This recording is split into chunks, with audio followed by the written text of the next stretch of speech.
Welcome to gentle answer. फिर से आपका नम्र उत्तर में स्वागत है। प्रोग्राम भाई ये बात सच है। कार्यक्रम ये बात सच है के द्वारा प्रस्तुत किया जा रहा है।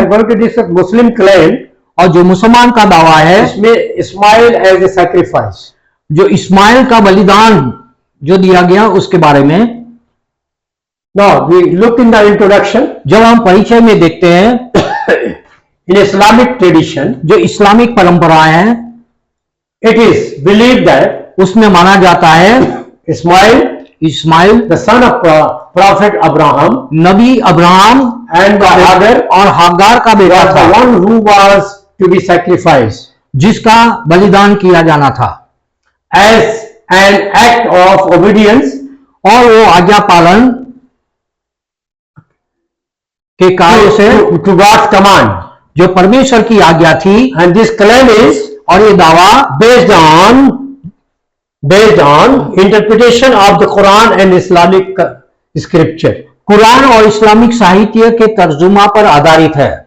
Quranic account, जो कुरानिक हिसाब में the Quran describe, कुरान उसको वर्णन करता है story of अब्राहम की जो कहानी है, and the willingness to sacrifice his son, और अपने बेटे का बलिदान करने की जो उसकी इच्छा, in Surah As-Safat, जो सूरह अल-सफात है 37, उसका 37, 99 और 99 and 113 से 113 आयत में बताया गया है। However, the Quran does not explicitly, the mention that the name of the son. फिर भी कुरान जो है स्पष्ट रूप से उसके बेटे का नाम नहीं बताती। Islamic interpretation, ये इस्लामिक अनुवाद के अनुसार Muslim scholars जो मुस्लिम विद्वान हैं and the tradition interpret to son mentioned in the Quranic account as Ismail based on, और परंपराएं बताए गए बेटे का नाम कुरान के हिसाब से इस्माइल बताता है, based on जिस पर आधारित है geological context, और वंशावली के संदर्भ में। first, पहला, Ismail is the considered the firstborn son of the Abraham in Islamic tradition. Islamic परंपरा में इस्माइल को अब्राहम का पहला बेटा माना गया है। Second point, दूसरा मुद्दा, historical context. ऐतिहासिक संबंध में। Ismail's story is closely tied to the history of the Kaaba in Mecca.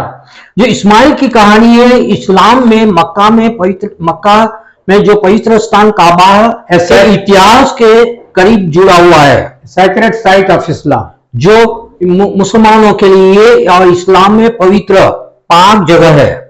biblical account, Bible के हिसाब से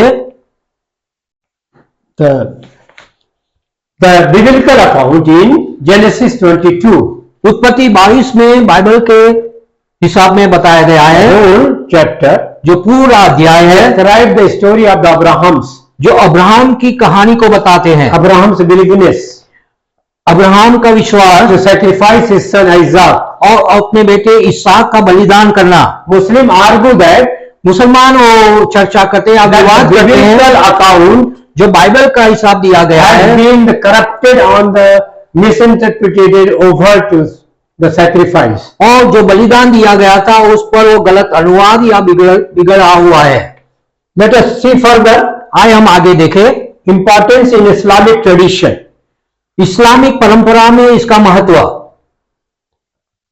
The story of Ismail's जो इस्माइल की कहानी है, sacrifice is the significant in Islamic tradition because it, और इस्लामिक परंपरा में इस्माइल का जो बलिदान की कहानी बहुत अहमियत रखती है। first, पहला, demonstrates the Abraham's faith. वह यहाँ अब्राहम का ईमान को दिखाता है। Abraham's willingness to obey God's command is seen as a mark of the faith and obedience. हम देखते हैं कि अब्राहम की इच्छा परमेश्वर की आज्ञा का पालन करना और एक ईमान और आज्ञा पालन के नमूना के रूप में दिखाया गया है। The second point, दूसरा मुद्दा, the prefigures जो पूर्व कल्पना है, the sacrifice of the Eid al-Adha. Eid al आधा का जो बलिदान, The story is commemorated जो कहानी है इस प्रकार बताई गई है। During Eid al-Adha, और ईद अल आधा के समय a major Islamic holiday, और जो है बड़े इस्लामिक छुट्टी के दिन के रूप में मनाया जाता है, आपका they sacrifice all animals and all. और उस समय सारे जानवरों का बलिदान दिया जाता है। They believe that this can be forgive the sins of the people. और उनका वो मानना है और विश्वास करते हैं कि ये बलिदान के द्वारा उनके पापों की क्षमा मिलती है। Islamic sources, इस्लामिक सोच से the claim that Ismail was the sacrifice is based on the Islamic source, including और उनका दावा है कि इस्लामिक स्रोतों के आधार पर जो है इस्माइल को कुर्बान किया गया था।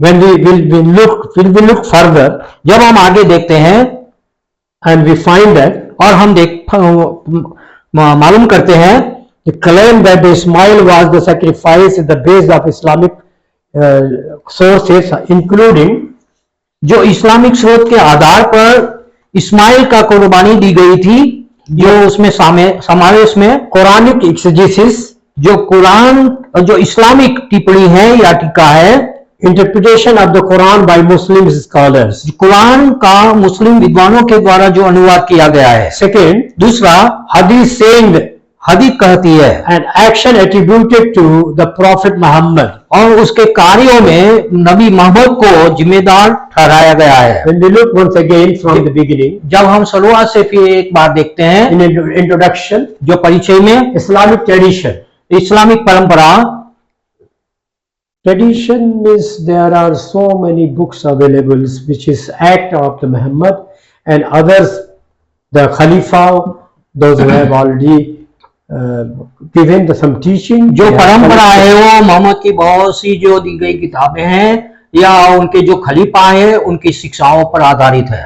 Quranic account, जो इस कुरानी के हिसाब से Quran describe the story of the Abraham's willingness to sacrifice his son. So Quran Abraham की इच्छा जो अपने बेटे को बलिदान करने की कहानी को प्रकट करता है।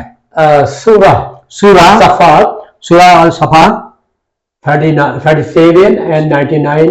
37 और उसकी जो 99 से 113 आयत में बताया गया है। However, फिर भी Quran does not explicitly of the name of the son. फिर भी कुरान जो है स्पष्ट रूप से उसके बेटे का नाम नहीं बताती। Islamic interpretation, इस्लामिक अनुवाद के अनुसार Muslim scholars and the tradition is interpreted the son mentioned in the Quranic account as Ismail based on. सो मुस्लिम विद्वानों और परंपराओं के अनुसार इस्माइल को अब्राहम के बेटे के बारे में बेटे के रूप में बताया गया So है। there are 2-3 contexts. जो यहाँ कुछ संदर्भ है Geological context, जिसमें वंशावली के अनुसार Ismail considered as the firstborn son. सो इस्माइल को अब्राहम का पहला बेटा बताया गया है। One thing I will tell you. मैं एक बात आपको बताना चाहता हूँ, Always God of the Bible, जो बाइबल का परमेश्वर है हमेशा he considered the sacrifice of the only legal, जो कानूनी जो बलिदान है उसको वो स्वीकार करता है, blameless animal. जो निर्दोष कलंक रहित पशु होता है। But when we look at Hagar, लेकिन जब हागार को हम देखते हैं, she was concubine वो तो उसकी रखेल थी and she was not legal wife. और उसकी नैतिक मीन्स कानूनी पत्नी नहीं थी। So the God of the Bible never accept the sacrifice of the such illegal wife. सो ऐसे जो गैर कानूनी बलिदान बाइबल का परमेश्वर कभी स्वीकार नहीं करता। So that he accepted only the legal son like Isaac. So Isaac was from the Sarah. जो सारा से जन्मा हुआ पुत्र इसहाक था, जो उस वचन के अनुसार था, उसका बलिदान वो स्वीकार करता है। She was the legal wife. और उसकी तो कानूनी पत्नी थी। So the God only want to, a legal person, legal animals, because he is the true God and living God. सो यहाँ हम देखते हैं बाइबल में जो परमेश्वर है वो कानूनी बलिदान और कानूनी जो पशु है उसको स्वीकार करता है। Further when we go to जब हम आगे देखते हैं historical context, Ismail's ऐतिहासिक संदर्भ में tied with the history of the Kaaba and Mecca. सो जो इस्माइल है वो क्या है, बहुत नजदीक से जो काबा की जो इतिहास है मक्का में उसके साथ जुड़ा हुआ है।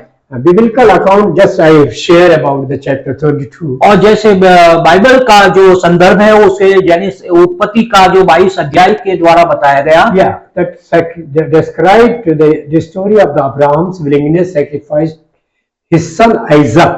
उसमें वर्णन किया गया कि अब्राहम का इच्छा से अपने पुत्र इस्हाक का बलिदान दिया, Not Ishmael. इस्माइल का नहीं। So Muslim argue that the biblical account has been corrupted. सो हमेशा मुसलमान जो है वो विवाद करते रहते हैं कि जो बाइबल का जो हिसाब दिया गया है वो क्या है, बदल दिया गया है और भ्रष्ट हो गया है Misinterpreted और उसका गलत अनुवाद किया गया है over the sacrifice. और जो बलिदान दिया गया था उसके पर। And when we look, और जब हम देखते हैं okay, Quranic exegesis, जो कुरान के अनुसार, okay, the interpretations of the Quran by Muslims, जो मुसलमान विद्वानों के द्वारा कुरान का जो अनुवाद किया गया है या टिप्पणी किया गया and है, hadith saying and actions attributed to the Prophet Muhammad. सो और हदीस भी बताती है कि ये जो बातें मोहम्मद नबी है उसके बारे में बताया गया है। I hope that this will be helpful to you to understand मैं आशा रखता हूं कि आपको समझने के लिए बहुत मदद रूप होगा what Bible said and what Quran said. Bible क्या कहती है और कुरान क्या कहती है। Rest of the second part we will discuss in the और next. बाकी का हम जो दूसरे भाग में बात बताएंगे। Okay, we have another part of the same, the sacrifice of the Ismail. और इस्माइल के बलिदान के बारे में दूसरा भाग भी है। Please watch, आप देखें उसको, subscribe उसका सब्सक्राइब करें and share. और दूसरों के साथ बांटिए। Through this mission, ये इस मिशन को the God may continue bless. परमेश्वर सतत आशीष देता रहे। Let us pray. आइए हम प्रार्थना Father, करें। thank you परमेश्वर पिता, हम तेरा धन्यवाद करते हैं for this session. इस समय के लिए। Bless आशीष दीजिए, this episode. इस एपिसोड को आशीष दे। People who watched, जो लोग इसको देखते हैं they may benefit it उससे उनको लाभ हो and they learn. और वो सीखें। Lord, use the peoples for your glory. परमेश्वर पिता, आप अपनी महिमा के लिए लोगों का उपयोग करें। Bless the mission, Hindustani mission, Grace and Truth. Hindustani mission grace and truth को आशीष दे, In Jesus' name, यीशु मसीह के नाम में Amen. आमीन। God bless you. परमेश्वर आपको आशीष दे।